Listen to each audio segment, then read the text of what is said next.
Jawahar টি-20 cricket tournament 2025 আজকের এই অপরূপ সাজে সজ্জিত চৌহান দক্ষিণপাড়া কলেজ মাঠের এই বৈচিত্র্যময় মাঠটিতে মেগা ফাইনাল অনুষ্ঠিত হতে যাচ্ছে এবং এই ফাইনালে আজকে অংশগ্রহণ করতে যাচ্ছে দুনিয়া ইয়ংস্টার 11 এবং গেম চ্যালেঞ্জার টাঙ্গাইল। ইতিমধ্যে আমরা পিচ রিপোর্ট থেকে চলে এসেছি। আমরা যদি এই দিকটা দেখাই, ব্যাটিং এর এই দিকটা দেখাই, খানিকটা ওয়েট রয়েছে এবং কোনো ক্র্যাশ কিন্তু লক্ষ্য করা যাচ্ছে না।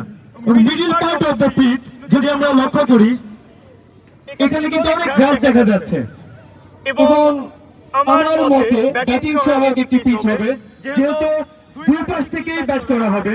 তো এই দিকটা যদি দেখাই, বলারদের শর্টলেন ডেলিভারি দেখাই, আমি কিন্তু আগেও বলেছিলাম যে তুলনামূলকভাবে ক্র্যাশ লক্ষ্য করা যাচ্ছে না, গ্রাস রয়েছে প্রচুর পরিমাণে এবং এই পাশ থেকে যখন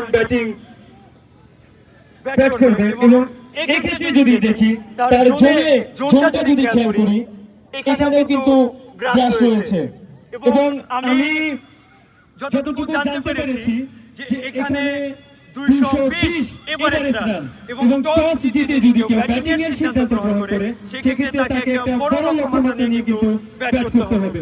এই ছিল আমার কাছে এখনো পর্যন্ত পিচ রিপোর্ট।